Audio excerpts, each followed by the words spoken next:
we'll start with that, a little primer. So first of all, I use the word selfing a lot, yes? Selfing? Which for me is what's going on in the head with the thought system. Yeah? And selfing implies just that. If listened to, if there's a hearing of it and a listening to it. The listening to it is different. There's a focused attention when it's listening. Hearing, it's just hearing, yes? But listening to selfing produces an effect, and that is the sense of being a self, yeah? The feeling of being a long-lasting, independent, separate entity. And now that feeling wasn't there when you were first born for a while, yeah?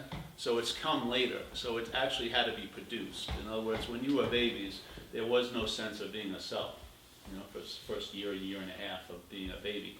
But then the mental process that produces the sense of self started to kick in, and that production is the feeling of being a self. Yeah? The feeling of being a self. So when some people, so selfing is a word I like to use a lot. And I use the word mind, not meaning conditional mind, but the mind as referred to in old Zen from China, Chan, mind, meaning, I don't know what it means, but it's just mind. Yeah? Some people would call it consciousness or awareness, but I like the word mind. So I use that word a lot. And then the selfing. And when I say selfing, when people are talking about, oh, the selfing's driving me crazy, what's driving you crazy is the feeling of being the one who's driven crazy, not the selfing. The selfing is just a mental process. It's just like a process, like when you go to the bathroom, when you piss, you just don't piss once your whole life, do you? It's pissing a lot, yeah? You shit, you just don't shit once, and all right. My first and only shit was in 1998, you know? Rather large one, but it's over. That's it. I'm done shitting, yes? It's like I'm done breathing. I breathed once and that was it, you know?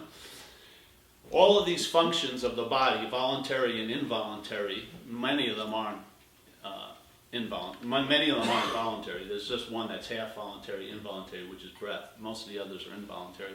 They go on and on and on. They're like a verb, yes? You don't do it once and that's it. Yeah, so the idea of selfing is just like that. Selfing continues because selfing is the act of the conditional mind trying to become what it can never be. Yeah? It can never be a long-lasting, independent, separate entity. So the way it appears to be is constantly becoming. That's why it's yapping all the time. Yes? If the yapping would stop, if it would seriously stop, there would be an absence or a pause in the production of the feeling of being a self. And like they would say in Zen, you would see your original face in that moment. Yeah? You would see yourself as being what you are, which is no thingness. But because the selfing continues and continues and continues, because it can never complete fulfillment, because it never can become what it's trying to become, because it isn't so. There is not a long-lasting, independent, separate entity. And no matter how much becoming occurs, it's never going to become that. Yeah? So it's always a becoming, a verb, and that's called selfing, the way I see it. Yeah? And everything for me is a verb. But what happens with the selfing, if listened to, it sounds like you were there before the selfing.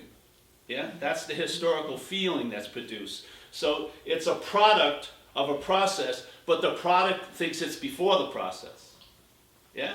So you believe you're there before the selfing, during the selfing, and after the selfing. There's a vague sense of being you. Yeah? So there's a historical feeling, but that's produced. It's not so. It's not authentic, it's produced. It's produced by listening, not hearing to the selfing, because hearing is what you do, you're conscious, so hearing is going to occur. You're going to hear, in a sense, hear and see the thoughts, yes? But it's listening that's the addiction to self. So when the mind listens to the selfing, that's its addiction to self, and that's, I would say, is the primary addiction. Mind is addicted to self. What occurs is, when mind is addicted to self, it sets off an irritability, restlessness, and discontent, because it's trying to rely on something that's unreliable. There isn't a self. Yeah? So it's sort of like we were talking about last night. You go to those motels, I don't know if you ever went to them, I did, where you get like a quarter and you put it in, it's like a massager bed, and it's basically just agitation, but it's saying it's supposed to be relaxing.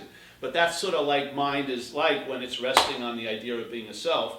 there is no self, so it's anxious, very anxious about that. And that anxiety is producing irritability, restlessness, and discontent, and therefore the engine of seeking is turned on. And the seeking will never cease, because what it's looking for is fulfillment to become what it can never be. So it's never going to end seeking. You can see it in a lot of spiritual practices. Some people believe they've achieved enlightenment, and then they're on to the next enlightenment. I've met people that have been enlightened 3 times this life. How much enlightenment do you need? Yeah? I mean, I would think 1 would do it. But now they're moving on and on and on, because the engine of becoming can never fulfill itself. It can never be. Yet at the same moment, there is being. Yeah? There is being. The being is always available at the same moment, which is every moment, that selfing is occurring or not occurring. The being is the primary context. So when the mind starts resting on the being, instead of self-centered, it's now centered. Yeah? Mm-hmm. And it's now resting on something that's reliable, so it can truly rest. Even if it's very, quote-unquote, busy and active, there's a rest there. A rest that the sense of self can never find. I don't care if you get 5 massages a day. You're never going to drop into this state of relaxation that happens when the mind is centered. I would say on mind, not on self. Remember, the self is an idea of a very small application of mind, a mental process, produces the idea of selfing. Very small. And so the product of that system can't transcend the system. It doesn't exist anywhere but in the system. It only exists in the phantom world of there, then, here and now, past, future, yes? Or the mental here. The mental here is not here. The mental here is just like a combination of there and then. Yeah? So when you're thinking you're mentally here, when you're in the mental here, you're in a past event and with a future speculation. There's no here whatsoever. It's all made up. Yeah? So when there's a center on the center, yes, that rest is available, the mind becomes somewhat at peace, and the first thing that starts occurring is the seeking. The engine of seeking starts being dismissed, yes? It starts losing its juice, because what's keeping it driven is the attention and interest of the mind, yeah? And the attention and interest of the mind is usually focused by what it thinks it is. So if it thinks it's a body, you're going to be very interested in the story of you as an action figure, yeah? And yet if someone comes over to you and talks about their story of themselves being an action figure, you seem to have an immunity to that, yeah? I could be sitting right next to someone who's totally flipping out, but it's not like contagious. I don't start flipping out, yeah? Because there's a certain built-in immunity, because I hold them as their thoughts, yeah? The same thoughts that are seemingly driving her crazy, if I hold them as mine, they will drive me crazy, probably, yeah? If I can see them as hers, they don't drive me crazy. So what's really driving you crazy? It isn't the thoughts, is it? It's the identification as being the thinker of them, or the identification as being the object of them. Yeah? This is called the bondage of self. Yeah? You're not bonded to the... What's the bondage isn't of self, it's to self, in a way. Because there is no self, but you're bonded to the idea of being a self. Yeah? And that bondage constantly has to be, new glue has to be applied to keep the bondage, because it's not a natural bondage, yes? First there'd have to be a something to be bonded to something else. I'm saying we're no thing, so there's nothing that can be bonded to no thing, yes?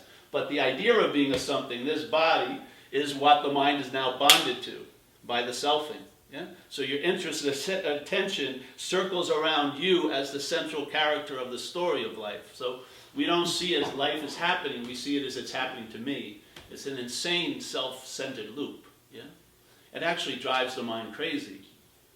And you see the craziness by the incessant seeking. It's constantly looking for relief, yeah? But it's trying to find relief for instead of from. Yeah? If you're identified as this idea of being a self, you'll try to become free as a self instead of being freed from self. It's totally different. I don't believe you'll ever be free as a self. It's an impossibility.